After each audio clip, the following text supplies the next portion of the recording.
Welcome to my YouTube channel, Tinchik Vlog. Yan. Nandito po isa natin. Nag-for good na OFW at kapatiran sa church, Sister Lurus. Ilang taon na years po kayo sa Hong Kong?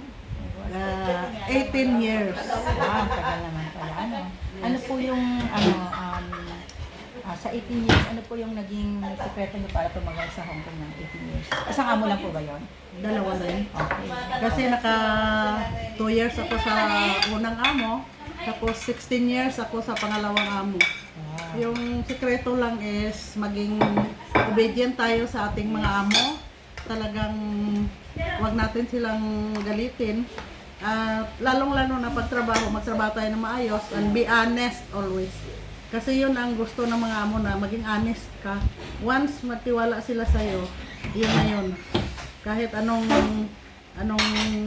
hirap, malalampasan mo lang.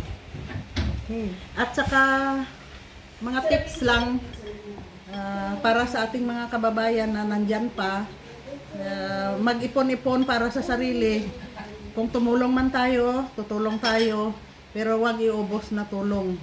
Yung ginawa ko, tumutulong din ako sa mga kamag-anakan, sa mga pamangkin, sa aking mga relatives, kahit sa kaibigan.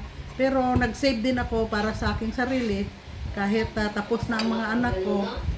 Iba yung mayroon tayong sariling pira, kaysa aasa tayo sa ating mga anak. Yung mga anak natin, hindi tayo pababayaan ng ating mga anak. Pero kung may gusto kang bilhin, mahiya naman tayo, manghingi pa tayo sa ating mga anak. So, number 1, ng insurance, SSS. Talagang i-complete nyo yung SSS para may pension kayo. Kahit papano, may madukot ka na sa pangangailangan. Pangalawa, mag-invest. Kasi kulang ang SSS lang para sa araw-araw natin na pamumuhay. 7 years na akong nag-for good. At sa awa ng Diyos, hindi ako nahirapan dahil may mga na-invest din ako na maliit lang pero mas malaking tulong sa atin.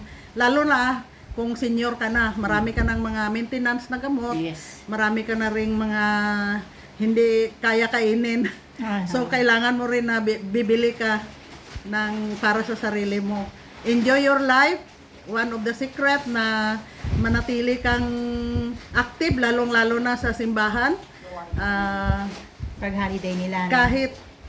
Kahit senior ako, pero marami pa akong leadership na hinahawakan ngayon sa simbahan. Wow.